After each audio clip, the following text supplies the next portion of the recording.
Ladies and gentlemen, I've just been handed an urgent and horrifying news story. I need you to stop what you are doing and listen. College basketball! That's right. It's back. Me and my horrible Ron Burgundy impression. It wasn't really an impression. But college basketball was back yesterday, and so are we. Three-man weave college basketball show hosted by sportsbookreview.com.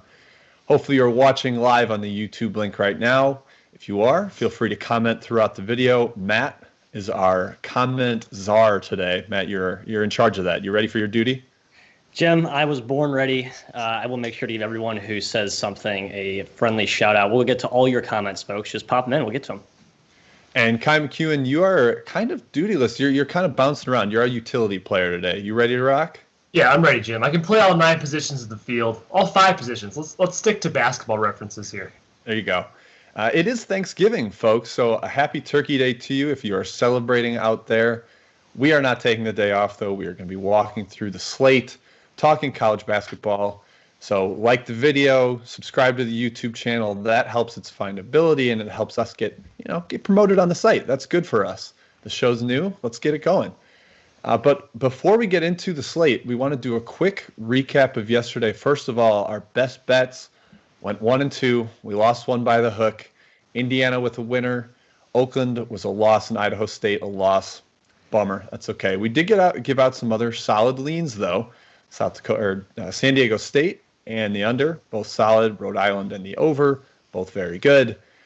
St. Mary's, not so much. And some of our chat picks were disastrous, so we won't even talk about those. Those are less saying Oakland was a loss is kind of, we probably should dump water on ourselves. We should probably take 3 losses for the margin of victory in that one. It was kind of foreshadowing what the trend was throughout the rest of the day, which we'll get to here shortly. But yikes, that was scary. Yeah, that was not great. But a real quick, just go around the horn here. If you guys have any takeaways, whether it's about a specific team or a specific player even. I'm going kind of macro because overs were just bananas yesterday. A ton of overs. I think it just kind of turned into a pickup feel for some of the games. Robbie Hummel announcing the Indiana game even said, he's like, this game just feels like a pickup game. And a lot of players are pretty comfortable in that. And pickup games are not known for their defense. However, before we get all over that train and we jump all over it and take crazy overs today, a lot of teams are playing back-to-back. And that usually tends to drop down the tempo a little bit. Teams are and they also have to play tomorrow, even some of them. So I would think that slows things down. I wouldn't go crazy on overs just because of the numbers yesterday. And let's face it, odds makers don't like getting their butt kicked like that. Right. So I don't expect that happening again. Ky, what about you? Anything from yesterday that really stood out? Yeah, well, first of all, Jim, I was just a little overwhelmed by watching screens for 12 or 13 hours. Yeah. I felt like an auditor in busy season, Jim. We can relate. Matt, you cannot relate. Also, holy blowouts, Batman. It was just big favorites killing mid-major, low-major teams. Felt like every single game was a large margin of victory. And then finally, as we kind of talked about already, Oakland sucks. One of the worst basketball performances I've ever watched with my eyes. My eyes were bleeding. The Grizzlies, they lost a lot of points in my book. They gave up a 34-2 run and never called timeout. What are you doing? The zone they were playing, great Campy, what are you doing? All right, Matt, go ahead, sorry. Yeah, I was driving home, and obviously don't drive in text or check scores, kids. That's our PSA announcement number 1 of today's show. I did check before I got in the car, got home, and the score was a 40-point swing, and I was just baffled. But I think that's kind of that set the tone for the whole day yesterday, right? Which is my first takeaway, Jim, is that favorites, I think, should continue to play well for the rest of the weekend, while I think the over trend you saw yesterday may come back down to earth because of the back-to-back dynamic. I just think, as you mentioned, the whole pickup feel sort of removes any of the coaching and intricacies, offensive execution. It's just like, let's go out there and play, and the team with the better talent is going to just extend, stretch that superiority over more possessions. And there's no let up at all, right? These coaches are basically using this as an exhibition. They've had no exhibition in the offseason, so they're not going to pull their starters with 5 minutes to go. You're getting the cover squad's not going to make an appearance in these first 2 weeks. So I think favorites should continue to play well. Takeaway number 2, real quick here.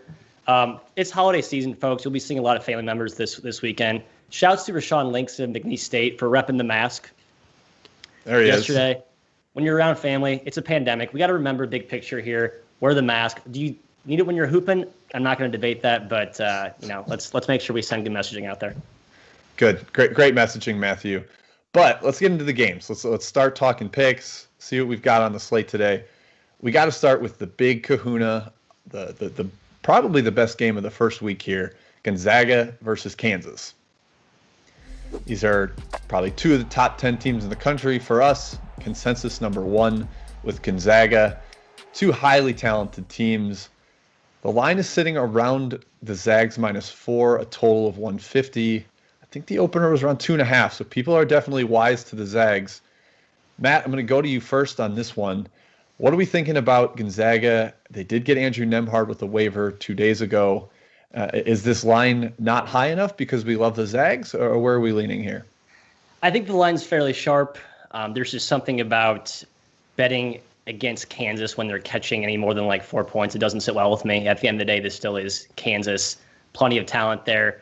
But given it's the first game of the year, and I think the continuity and experience of the Zags will play in their favor, I'm going to lean with the Zigzags in this one. I think they come out and make a statement to prove what we've been telling everyone for months now. It feels like ages, that they are the best team with a bullet. Ky, do you agree?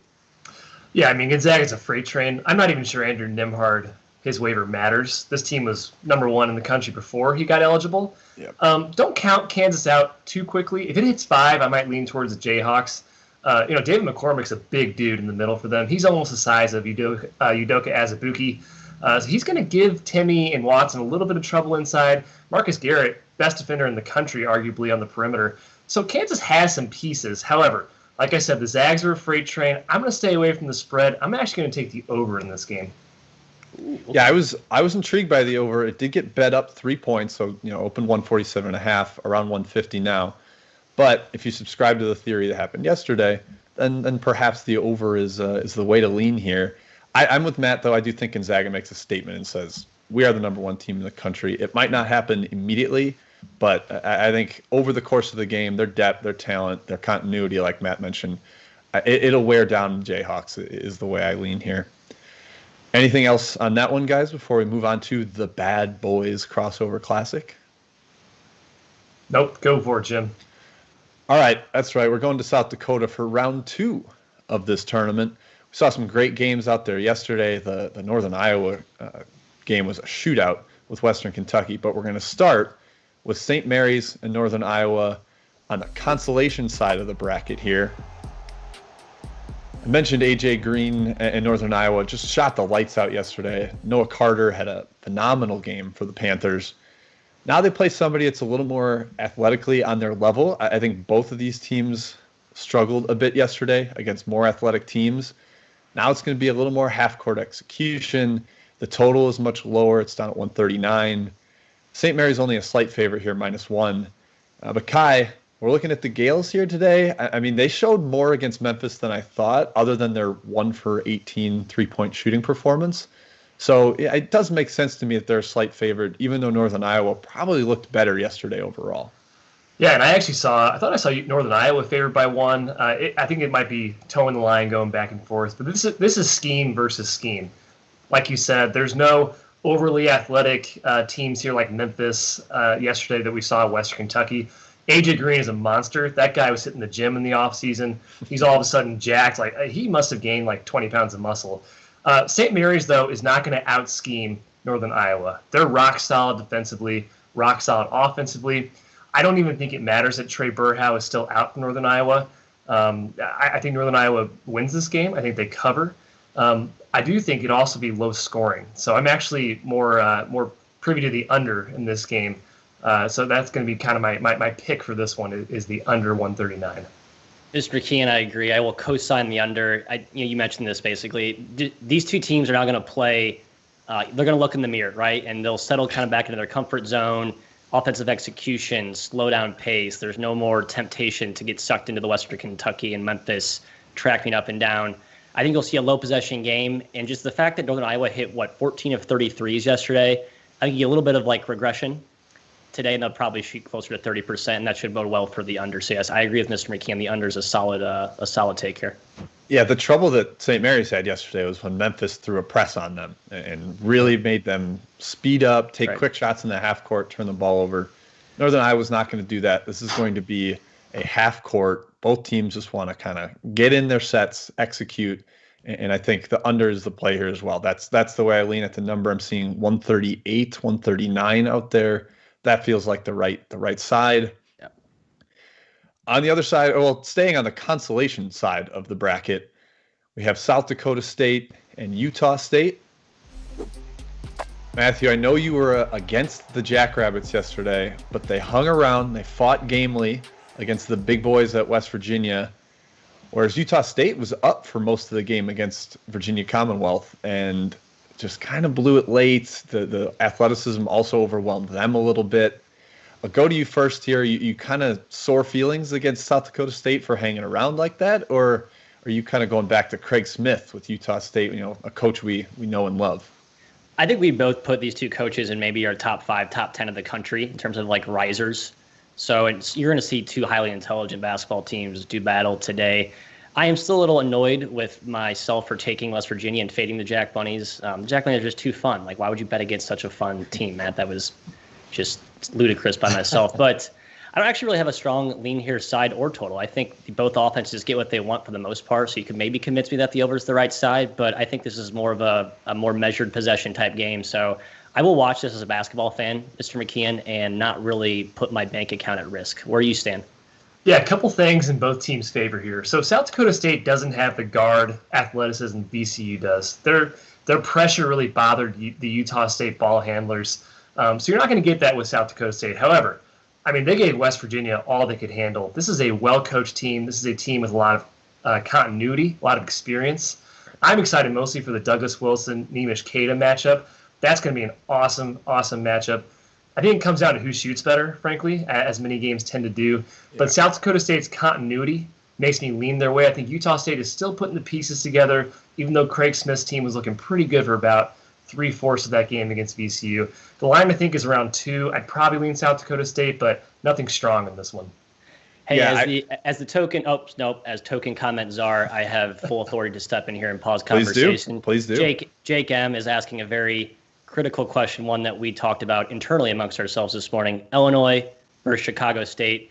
We just saw Illinois beat a pretty good NCAA. Well, Matt, we don't want to spoil what's coming in the best pick section here. Ooh, okay. Jake M, wink, wink. Stay tuned. We'll get to it. Yep, it's coming. Matt, for this South Dakota State game, I was impressed by the way they handled Shibwe and Culver. Maybe not handled, agreed, but that's a huge front line. That's pretty good practice for Justin Bean and Nemish Keita today. And South Dakota State just knows what they are. They brought everybody back. They're going to execute. Yeah. I kind of like them today, even though I don't really have much of a numerical edge. Utah State's still, like Ky said, figuring out what they are, figuring out their backcourt. They're playing a freshman in the starting lineup, kind of at point guard, and Raleigh Worcester. So I would go South Dakota State there, if anything.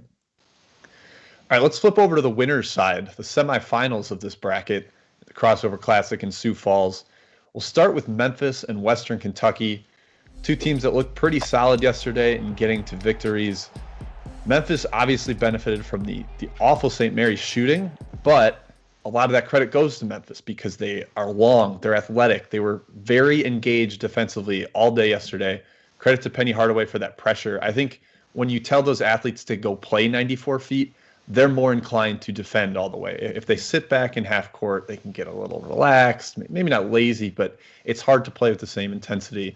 And then Western Kentucky, Matt, I'm going to you first because their freshman point guard, McKnight, looked fantastic. And we were pretty surprised by that. We thought the Lipscomb transfer, Kenny Cooper, would be the guy, but McKnight just took that role. Yeah, he just usurped him. Kenny Cooper was kind of the reason I was really excited about this Western Kentucky team. You basically have all these, collection of toys, this super talent, and you have this really measured point guard that can kind of put it all together. He basically gets jumped by this McKnight kid, who I think was the Kentucky Player of the Year coming out of high school. Absolute stud. He took over that game, and I think Stansbury has as much talent as he's ever had, and we've seen him, put together top 50 caliber teams. I saw the line open at 3.5. As I look at my SBRSportsbookReview.com betting odds page, I see that climbing up to 5.5, even 6 in some places. If that keeps going up, I'm inclined to be a top man today. Mr. McKeon, do you agree? It's climbing to 6. Wow. Okay. Let me throw a little cold water, tiny bit of cold water on Memphis's 17-point win against St. Mary's. Because it was a little deceiving, guys. They got a half-court heave from Boogie Ellis to end the first half, and it was even second half. I mean, St. Mary's played them to 0 points in the second half. They had a slow start. St. Mary's is pretty much getting whatever they wanted offensively. Like Jim said, in the half court, when Memphis played in the half court defense, St. Mary's were slicing and dicing them up. Matthias Toss and Dukas, the Australian pipeline connection, the backdoors, the high-low, that was working.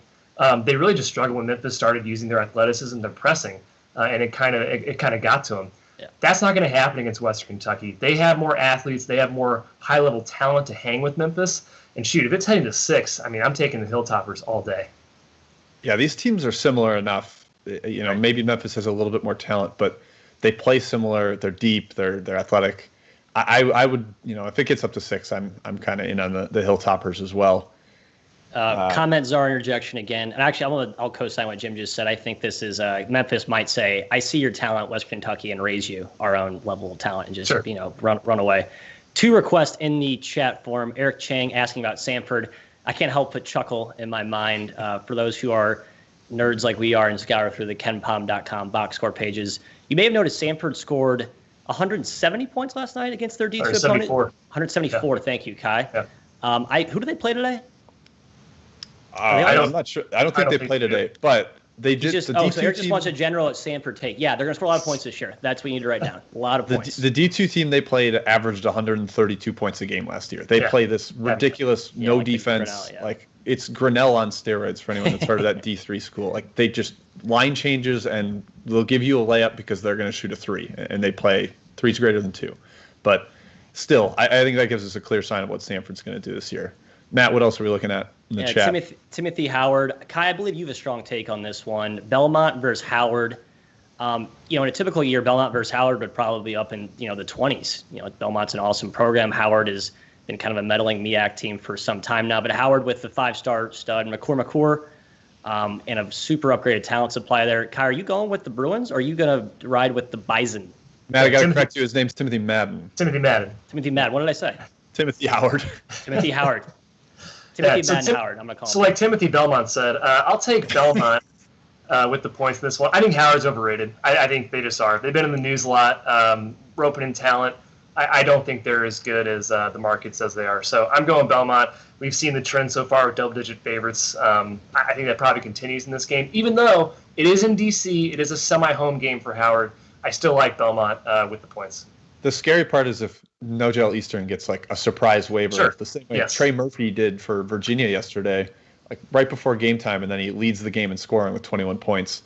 Not great for our Towson bet that we had yesterday. But all right, let's move on. Let's go down the list here. We got West Virginia versus VCU and the other semifinal in the Bad Boys Classic. 2 teams that impressed me yesterday, especially VCU though. I really was intrigued by the young guys. Also, Levi Stockard, the Kansas State big man, did a nice job in the paint against the Utah State bigs. Yeah. But really, it's just the athletes running around, playing defense, bothering the Utah State ball handlers. Ky, we're going over to you first here. Did you buy VCU enough to let them hang around with West Virginia today, or do the big boys up front, the Bash brothers, dominate the paint against VCU? Yeah, if I'm worried about Memphis out-athleticing Western Kentucky, I'm terrified of VCU trying to do the same to the Mountaineers. West Virginia has no issue going fast, so VCU tries to speed them up. Not a big deal for Bob Huggins in West Virginia. I think this is a bigger mismatch for West Virginia than it was against South Dakota State, a team that's just incredibly well coached and continuous and experience coming back. VCU, not really that case. They really rely on athleticism. They rely on Bones Highland a lot to score points. I think West Virginia probably takes this one by double digits. However, it's a no bet for me. I just lean the Mountaineers. I was probably going to go the same way, Mr. McKeon, but watching West Virginia yesterday just sort of reminded me they're not, while they do like to run, they're not as gung-ho about it as they have been in the past. No, certainly not. They don't play like the dominant favorite that we saw when they had, Javon Carter and all those super quick, lightning fast guards. Press Virginia no more. Press Virginia. It's kind of like a Press Virginia light, like you kind of have the restrictor plate on the golf cart, so to speak. They still will get after you a little bit, but it's not all the way dialed up to 11. And I think VCU is super underrated right now. We talked about this a lot this offseason. They have a whole new cast of characters, with the exception of Bones Highland and a few other wings there. I just think this team is very, very talented. Just these guys haven't had a chance to prove themselves yet, and now they're starting to, to really get a chance to shine and play. And I think they're going to have some value for the next couple of weeks. Yeah, they're definitely we haven't seen them, but that doesn't mean they're bad. Exactly. Thing right. With those guys. I did like the under at the opening number, but it has been appropriately bet down about 2.5 points from 143 to 140.5. So good job, market. You're sharp on that one. Jim, I got to jump in here. A little commentary. Man, we're flying today. It's a small slate, but the commentary is strong. Love to see it. Couple of requests. Gerald Martinez says he's on Nebraska and BYU. Chris Smith co-signs that. Will we give a third sign-off to those picks? The Cougars and the Huskers. Kyle, kick it to you. Any strong leans on those games? Well, we're going to get to the Huskers in a second, Matt. So Matt hates our outline. We'll save that one. Read the outline. I'm just going blind. I'll lean BYU against New Orleans. I think Matt Harms is out, so that scares me a little bit. Game time decision just announced. But New Orleans isn't any good. They're just not good. And I bet on them last year, expecting them to be good, and they kind of burned me. So I'm holding the privateers with I'm just mad at them. So I'm going BYU in this one, but it's nothing strong at like 20. I think is what the spread is right now. This does seem susceptible to New Orleans wants to play fast against a better team on the road at elevation, kind of in Utah. I wouldn't touch New Orleans. Let's just put it that way. Yeah, remember last year when we all were worried about Childs missing time for BYU, and BYU was just like better without him. I think you could see a similar dynamic here, where obviously Harms could just have a dunk fest inside, but BYU could just run circles around him and make 23s. Jim, back to the outline. Back on schedule. Arizona State, Villanova, the Empire Classic final here. Arizona State, big win over Rhode Island, just a shootout, run and gun. As we sort of predicted, they did not play defense. And Villanova squeaked by Boston College. Kind of a scary game for them. They were down for some of that second half. Maybe they were sleepwalking a bit, but this is a nice matchup. Villanova is going to be able to execute in the half court against that Arizona State defense. Arizona State's guards, though, they are some of the best in the entire country at that pickup style, I was saying. Remy Martin can beat almost anybody off the dribble. Colin Gillespie's going to have his hands full in this one. Where do you guys lean? The spread is around 5. I'm seeing total 155. I'll head over to Ky first on this one. Yeah, I loved it at 4 for Villanova. I don't like it at 5. I'd probably stay away at 5, but for 4, it was a play for me. I think the BC game gives me pause, but I think it's more so BC is just better than I realized. Just watching them play, they're clearly a better team than I expected them to be this year. And I think Villanova is going to be fully awake for this one. They're going to put on a clinic offensively. If Rhode Island did what they did against Arizona State's defense, just think what Villanova is going to do. I mean, they're not on the same plane offensively. It's going to be, I think they're going to get whatever they want. However, on the other end, Arizona State's offense is incredible. It's going to be a high-scoring game either way. Yeah, I was disappointed with Villanova's defense. I mean, Boston College they have some firepower, but I thought that was just as much an indictment on Nova's, defensive disjointedness. I think they're going to miss Sadiq Bey more. We thought he was a huge piece. I think yesterday he was exposed. They could have used a guy like that to defend multiple positions. I think Nova still controls the pace here. I talked yesterday about the perils of coach speak. I fell into that trap. Nova did not want to run much at all. I think they watched Arizona State and they saw how much they want to get up and down. And Jay Wright's going to be like, no. We're going to play in the half court. We're going to make them guard. We're going to make them execute on the other end. Only a 64 possession game, I believe, yesterday against who do they play? Boston College. Thank you. So yeah, I like the under a lot here. I'm going to stay away from the side. I lean Nova. I think Ky's point, they come out hungry, but I think the under is the better play here. Yeah, the big thing that happened for Arizona State yesterday is they shot 46 free throws, a ton of them in the first half. Rhode Island just could not stop hacking. Lack of discipline defensively. You're not going to get that from Villanova. They will be well-schooled in their principles. They're not going to give them a parade to free points at the line. So Arizona State's going to have to earn it just a little bit more than they did yesterday against Rhode Island. I actually lean the over, Matthew. I just think Arizona State's their games are all going to be track meets, and Villanova can execute. So that's the lean there, but I also like Villanova -5. That's probably something I would lock in if that number hangs around for long enough. I think they outclassed them, and we said they were a little sleepy against BC yesterday. A little more of a statement tonight against an opponent that probably gets the rise out of them that they need. All right, let's get over to Nevada at Nebraska in the Golden Window Classic. It's talking Huskers. The chat wants it. We got to give them what they want, and that's Husker basketball. This team scored 100 points yesterday, just absolutely blew out McNeese State. And Nevada had a pretty impressive performance against North Dakota State as well.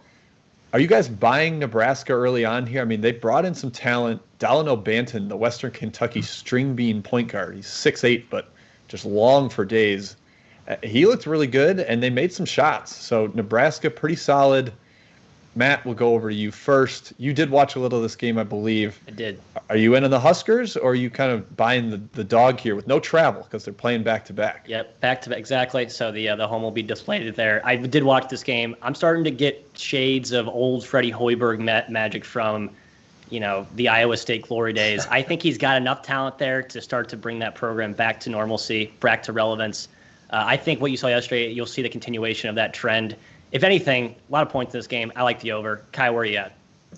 I'd say don't overreact to Nebraska's dismantling of McNeese.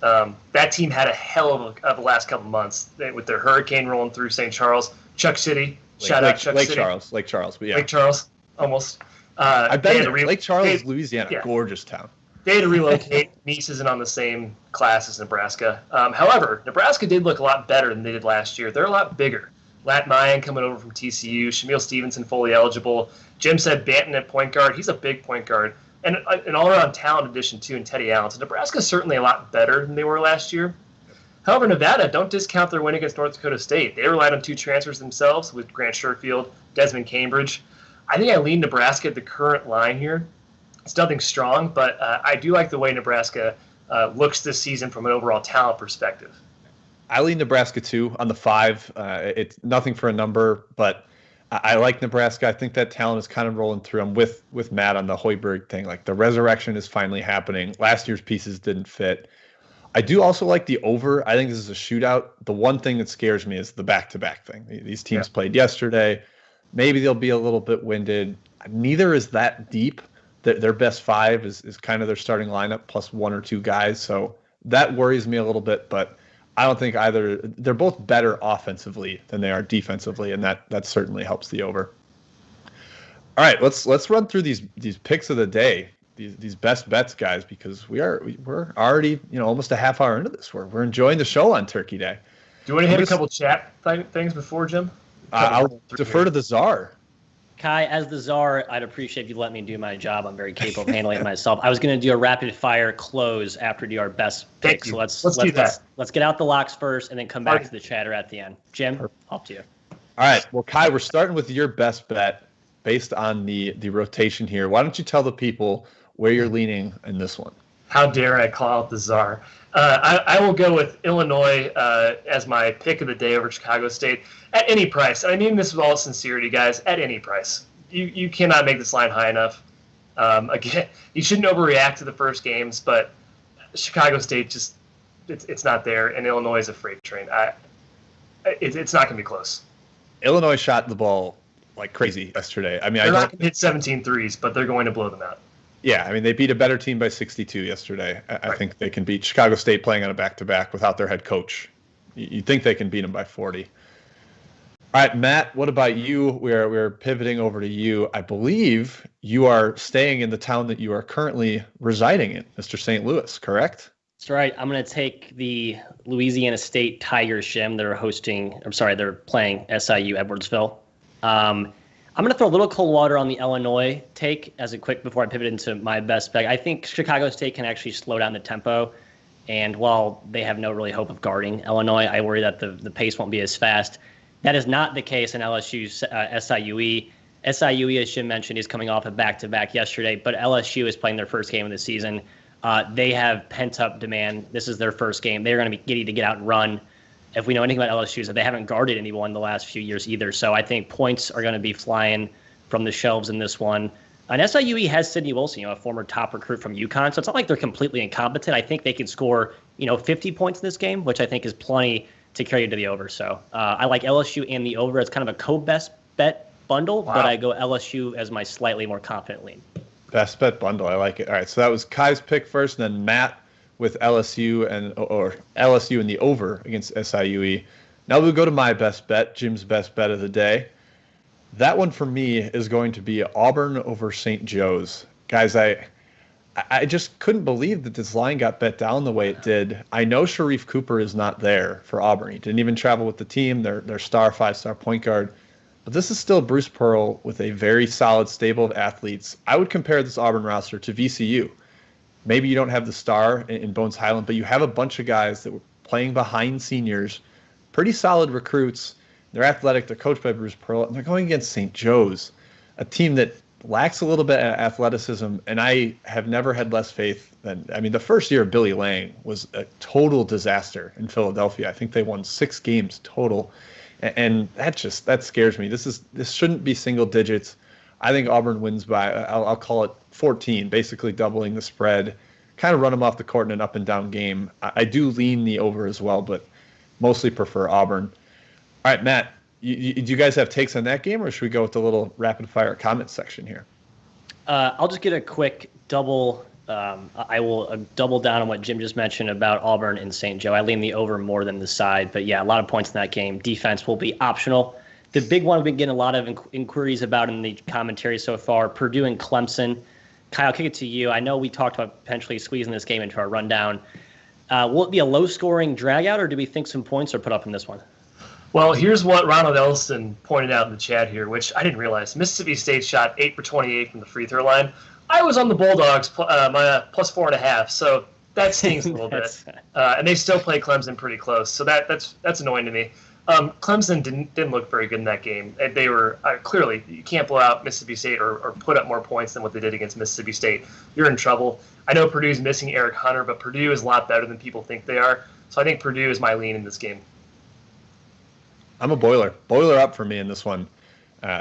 Brownell's pretty solid defensively, but Purdue impressed me against another really good defensive team yesterday in Liberty. I'll ride with the Boilers. Even without Eric Hunter, the offense looked particularly good. Defense, I think, gave up 1 point per possession, but I trust the offense even against Clemson's defense, and Clemson's offense was non-existent yesterday. Right. So. Well, Jim, I think because you hit on Auburn St. Joe, that was pretty much the crux of the commentary the last 5 minutes. So I think we all have family to get to, turkey ball to watch. Why don't you sign us off here? All right, yeah, thank you for all the participation in the chat. That was wonderful. If we get that every day, we're going to be happy fellas. We'll be thankful for it, and it is Turkey Day. But yep, we've got day 2 of ball today. Gonzaga, Kansas is early, so watch that before you go hang out with your family. That's crucial. Remember that. But also like the video, subscribe to the channel, check out all the links and great options that sportsbookreview.com has. Check out their picks. SBR has plenty of picks. Please check those out as well. And we'll be back tomorrow morning, Friday, 10 a.m. Eastern, 9 a.m. Central, talking another big slate of games, bigger than today's even. And we're looking forward to it. We'll see you then.